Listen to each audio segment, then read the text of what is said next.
मुश्किल इस दुनिया में कुछ भी नहीं होता, फिर भी लोग अपने इरादे तोड़ देते हैं। अगर सच्चे दिल से चाहत हो कुछ पाने की, तो सितारे भी अपनी जगह छोड़ देते हैं। नमस्कार, मैं शांतनु चाहर स्वागत करता हूं आपका अपने यूट्यूब चैनल टेक्निकल एस में। और आज हम पढ़ने वाले हैं एक नया टॉपिक, जिसका नाम है 2 तथा 3 चरों के फलन तथा अंतरिक्ष में प्रश्नों की पहचान। यहाँ से एक प्रश्न अवश्य बनता है, और प्रश्न जो बनता है वो कुछ इस प्रकार आता है, जैसे कि प्रश्न में क्या होगा कि एक आपको इक्वेशन दिया गया होगा, और वहां से आपसे वो पूछेगा कि यहाँ से इसका कौणिक बताइए, यानी कि इसका सांकव बताइए, और ये सांकव किस प्रकार का है। तो इसी पर आज चर्चा करेंगे विस्तार पूर्वक। तो कॉपी पेन लेकर बैठ जाइए और प्रश्नों को सॉल्व करने का प्रयास कीजिए। हेडिंग लगाइए आप, दो चरों में सामान्य द्विघातीय समीकरण। दो चरों में सामान्य द्विघातीय समीकरण क्या होता है? तो इसका फॉर्मूला होता है A X square plus 2hxy plus A X square plus 2hxy plus B Y square plus 2gx plus 2fy plus C बराबर 0। A X square plus 2hxy plus B Y square plus 2gx plus 2fy plus C बराबर 0, ये दो चरों में सामान्य द्विघातीय समीकरण होता है। ये मैंने क्यों लिखाया, इसका क्या रोल है? जैसे कि हमें जब पता करना होगा कि ये सांकव है या एक लीनियर पेयर है, तो कैसे पता करेंगे? तो इसी फॉर्मूले के माध्यम से हम पता करेंगे कि ये सांकव है या फिर एक लीनियर पेयर यानी कि सरल रेखा युग्म है। एक बात आप ध्यान से समझ लीजिए, ये वैल्यू मैं डेल्टा के बराबर भी कर सकता हूं। इस वैल्यू को मैं डेल्टा के बराबर भी कर सकता हूं, कोई दिक्कत नहीं होगी। पर आप एक बात समझिए कि अगर इसको सॉल्व करने पर डेल्टा की वैल्यू 0 आ जाती है, तो हम कहेंगे कि यह एक सरल रेखा युग्म है। इंग्लिश में कहते हैं स्ट्रेट लीनियर पेयर। लेकिन अगर डेल्टा की वैल्यू 0 के बराबर नहीं होती है, तो उसे हम कहेंगे सांकव। उसे क्या कहेंगे? सांकव। इंग्लिश में कहते हैं कॉनिक। अब ये कॉनिक, यही तो मेथड है, यही मेथड हमें यहां पर पता करना है। यानी मोस्ट इंपोर्टेंट क्वेश्चन यहां से बनता है। ऊपर से कोई क्वेश्चन नहीं बनता, अगर बनता भी है तो बहुत कम। Delta does not equal to 0 यानी कॉनिक, ये सबसे ज्यादा प्रश्न यहीं से आता है।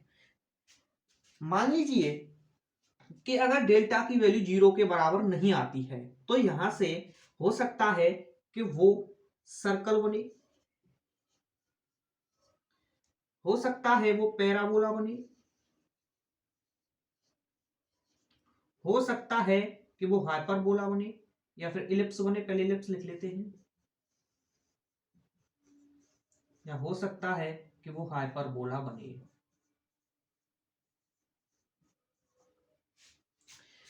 जब डेल्टा की वैल्यू 0 के बराबर नहीं आएगी, तो हो सकता है कि वहां से 4 कंडीशन बनेगी। उन 4 कंडीशनों का कैसे पता करेंगे? कैसे पता करेंगे कि ये सांकव है, सर्कल है, पैराबोला है, इलिप्स है या हाइपरबोला है?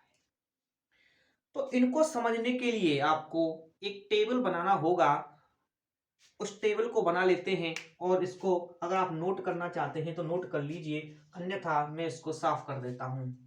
कॉपी पेन निकालकर अवश्य बैठ जाइए। परंतु सांकव की पहचान करना,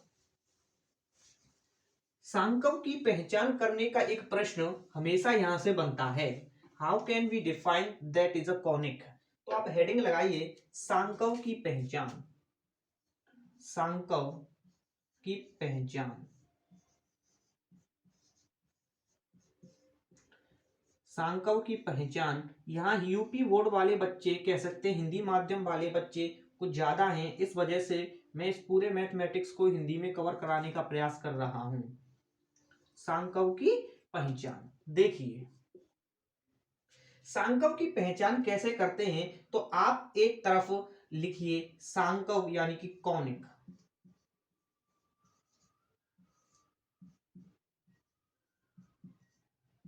और एक तरफ आप लिखिए,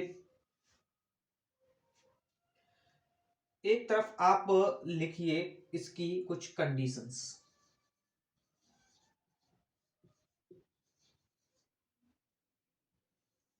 जैसे मान लीजिए ए की वैल्यू 0 हो और एच की वैल्यू भी 0 हो, तो हम कहेंगे कि वो सर्कल होगा।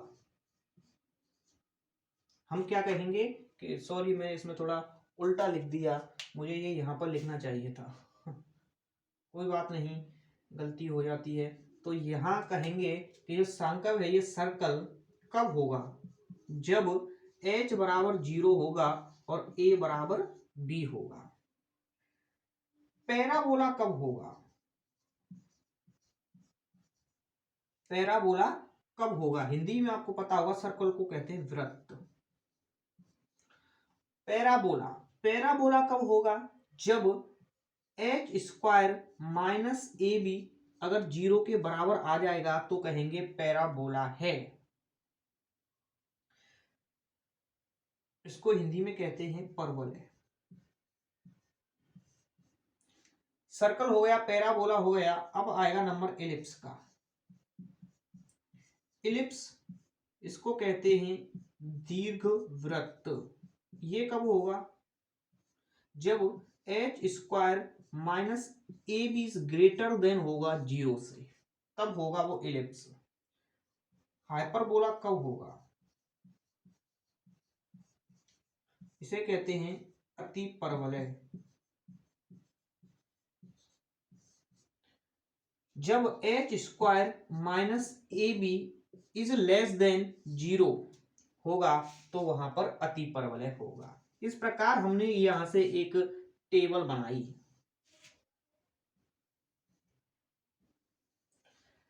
जैसे अगर इक्वेशन को सॉल्व करने पर, इक्वेशन को सॉल्व करने पर h की वैल्यू 0 और a की वैल्यू b या फिर स्लैश करके कह सकते हैं कि 0 के बराबर आ जाती है तो वो सर्कल होगा।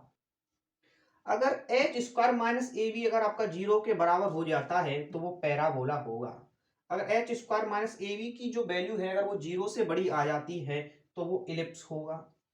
H square minus A B की वैल्यू 0 से अगर छोटी आती है यानी कि 0 वहां पर बड़ा आता है, ये संख्या अगर नेगेटिव में आती है तो कह सकते हैं कि हाइपरबोला होगा यानी कि अति परवलय होगा। यहाँ तक आप इसको नोट कर सकते हैं और इसका स्क्रीनशॉट ले सकते हैं, या फिर अगर आप मेरे साथ प्रश्नों को सॉल्व कर रहे हैं तो वीडियो को पॉज करके आप इसको नोट कर सकते हैं। क्वेश्चन यूपी बीटीई की परीक्षा में किस प्रकार आता है उसको जान लेते हैं।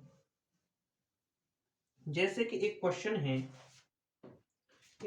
है जो यूपी बीटीई की परीक्षा में पूछा गया है कि 4x square plus 9y square, 4x square plus 9y square plus 8x plus 36y plus 4 is equal to 0 किस प्रकार का सांकव है, किस प्रकार का सांकव है।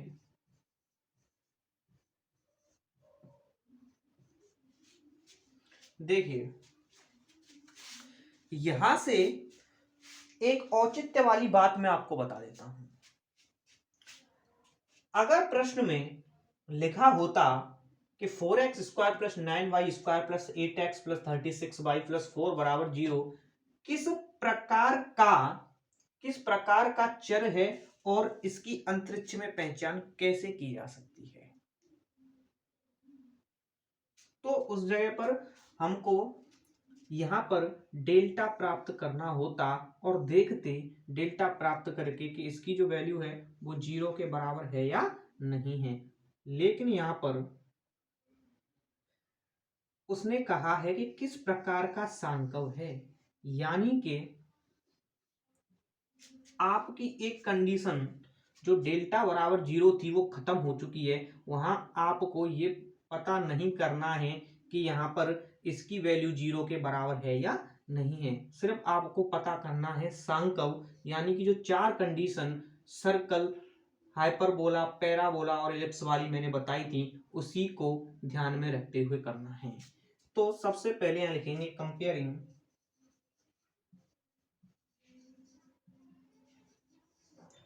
जो फॉर्मूला मैंने आपको लिखाया था ए एक्स स्क्वायर प्लस 2h(x)y वाला, वही यहाँ पर पुट करके उस फॉर्मूले से आप इस क्वेश्चन की कंपेयरिंग करा दीजिए और वहां से ए बी और सी जो भी वैल्यू है वहां से उसको फाइंड आउट कर लेंगे। Comparing A X square plus 2h(x)y plus B Y square plus 2g(x) plus 2f(y) plus c is equal to 0। तो यहां से देखिए एक्स स्क्वायर से एक्स स्क्वायर अगर हम कट कर दें तो ए की वैल्यू जो आएगी 4। यहाँ कोई भी एच वाला कंडीशन नहीं है, एच वाला कोई एलिमेंट नहीं है, तो एच की वैल्यू 0 आ जाएगी। बी बाई स्क्वायर तो देख सकते हैं बाई स्क्वायर कट होगा तो बी की वैल्यू यहां से 9 आएगी। 2g(x) यानी कि 2g इज इक्वल टू 4, तो g is equal to 4, g is equal to 8/4। देखिए जैसे x से x यहाँ हम कट कर दें तो 2g की वैल्यू आपकी 8 के इज इक्वल टू में होगी। तो क्या करेंगे g इज इक्वल टू 8/2 यानी कि 4, तो हम लिख सकते हैं कि g इज इक्वल टू 4। अब हमें f की वैल्यू चाहिए तो 2f(y), तो यहां से y से अगर y को कट कर दें तो जो 2f आएगा वो आएगा 36 के बराबर, तो यहां से हो जाएगा 36/2, 2 बन जा 2 और यहाँ 8, यानी f की जो वैल्यू आएगी वो आएगी 18। c की वैल्यू क्या है, c की वैल्यू यहाँ लिख लीजिए पहले आप f इक्वल टू 18 और c की वैल्यू कंपेयर करने पर 4 प्राप्त हो रही है। कोई दिक्कत यहां तक नहीं होनी चाहिए। अब क्या करेंगे, अब एक फॉर्मूला मैंने बताया था आपको कि A B minus H square. देखिए जब भी आपको सांकव यानी कि कॉनिक प्राप्त करना हो तो आप सबसे पहले इस वाले फॉर्मूले से इक्वेशन की कंपेयरिंग कर दीजिए, वहां से सारी वैल्यू को फाइंड आउट कर लीजिए। उसके बाद एक फॉर्मूला होता है A B minus H square, यहां पर वैल्यू पुट करिए और अगर जो आंसर आता है अगर वो चारों कंडीशन में से किसी को फॉलो करता है तो हम कह सकते हैं कि ये सांकव उस टाइप का है। कोई दिक्कत यहां तक नहीं होनी चाहिए। हाँ भाई वॉल्यूम इंक्रीज करते रहना, देख लेना, माइक नहीं है आज, सिर्फ छोटा वाला माइक लगा रखा है मैंने, देख लेना वहां से। हाँ भाई इधर देखो A B minus H square, A की वैल्यू यहां से 4 है, बी की वैल्यू यहां से 9 है, माइनस एच की वैल्यू यहां से 0 है, तो 0 0 हो गया, तो 4 इंटू 9 हो गया आपका 36। कौन सी कंडीशन फॉलो की, टेबल में देखिए कौन सी कंडीशन को ये आंसर फॉलो कर रहा है, यानी कि जो 36 है ये जो A B minus H square की जो वैल्यू आई है वो आई है 0 से बड़ी, यानी ग्रेटर आई है 0 से। और जब ग्रेटर आती है कोई भी नंबर जब ग्रेटर आता है 0 से तो क्या कहते हैं, वह होता है इलिप्स। आपने देख लिया होगा टेबल में यही कंडीशन फॉलो हो रही है तो कहेंगे कि ये एक एलिप्स है, ये सांकव जो है दीर्घ वृत्त है। इसी प्रकार से प्रश्न देखने को मिलते हैं हमें परीक्षा में। एक प्रश्न मैंने करा दिया है, एक प्रश्न पर और चर्चा कर लेते हैं, उसके बाद आप अपनी नोटबुक के जितने भी क्वेश्चन हैं उनको सॉल्व करने का प्रयास करेंगे।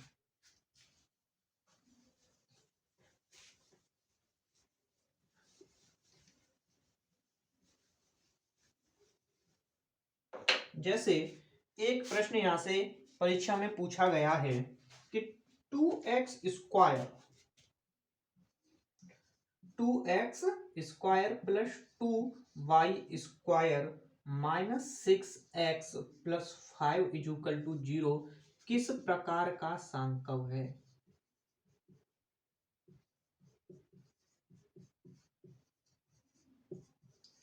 किस प्रकार का सांकव है? तो कोई दिक्कत नहीं होनी चाहिए, फॉर्मूले को पुट करेंगे और अर्धांकव वाली वैल्यू को प्राप्त करेंगे। देखेंगे कौन सा वाला इसका फाइंड आउट आ रहा है। जैसे यहां से हम लिखेंगे कंपेयरिंग अब ये फॉर्मूला बताए थे उसी को लिखना है। ax² plus 2hxy plus vy² plus 2gx plus 2fy plus c is equal to 0। यहां से देखिए x² से x² कट हो जाएगा तो a की वैल्यू 2 आएगी।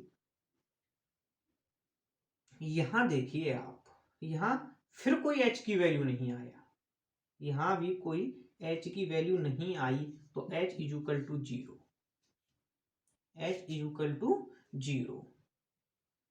माइनस 6x आ रहा है तो यहां से 2g की वैल्यू फाइंड आउट कर लेते हैं।